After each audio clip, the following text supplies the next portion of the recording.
It's so sad to say that there is a clear divide between us because we're the same people. And if I am being honest, the disrespect feels more one-sided. Some African women have said openly they do not want African men dating African American women. Others come here and are told we're lazy, uneducated, and not worth dealing with. When we reach out to you, you reject us. You do not allow us in your conversations. And then you think you are smarter and better. But do they know our history? We worked for free in this country for over 200 years under conditions subhuman.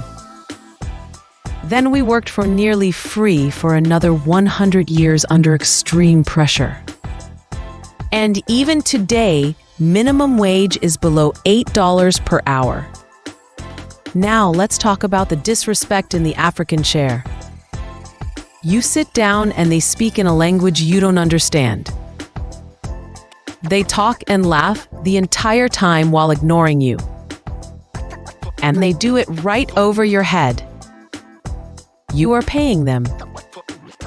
You showed up on time. But you are treated like an inconvenience. In our own community, it was never like that. Our sister stylists talked to us. They asked about our families. They prayed with us. That chair was a safe space. Now, for many of us, it feels like walking into a place where you're invisible until it's time to pay. And what's worse, we go back. Let's talk about the damage to your hair. Some African braiders grip too tight. The braid itself may be small, no bigger than a sewing needle.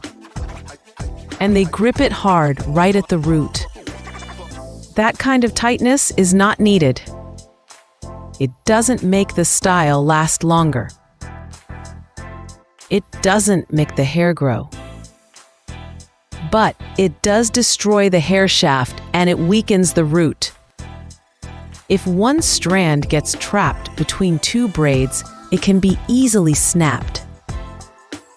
Over time, those tiny breaks add up. That's a wrap, History Seekers. Catch the full story on YouTube. Thanks for watching. Peace and love.